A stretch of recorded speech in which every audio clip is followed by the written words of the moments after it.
राधा राधा राधा राधा राधा राधा। साधन साध्य है या कृपा साध्य है? हाँ, कृपा साध्य है, पर हमारा प्रयत्न पूरा होना चाहिए, हमारा उद्योग, हमारा पुरुषार्थ पूरा होना चाहिए। होगा तो कृपा से, पर अगर हमारा प्रयत्न नहीं है तो फिर भगवान कृपा से सबको भगवत प्राप्ति क्यों नहीं करा देते?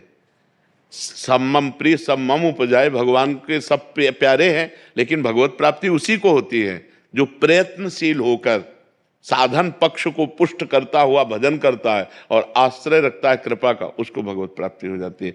जो साधन में बेईमानी करे, साधन न करे, कायरता से वैसे जीवन प्रवाह और कृपा से हो जाए, कभी नहीं होगा, क्योंकि सब जन तो भगवान के ही है ना।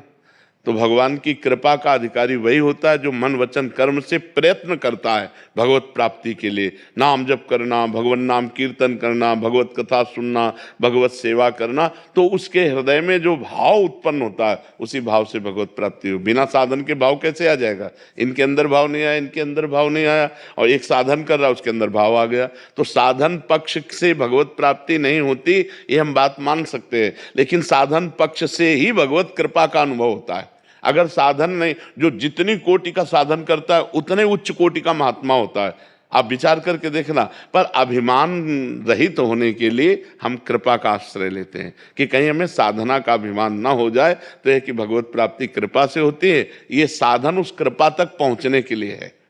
ये साधना भगवान की कृपा से ही हो रही है और यही कृपा का अनुभव कराएगी और यही भगवत साक्षात्कार कराएगी। इस भाव से हम कृपा प्रदान रखते हैं कि हमारे अंदर अहंकार ना आ जाए। नहीं, बिना साधना के आज तक किसी को भगवत प्राप्ति कहाँ हुई है?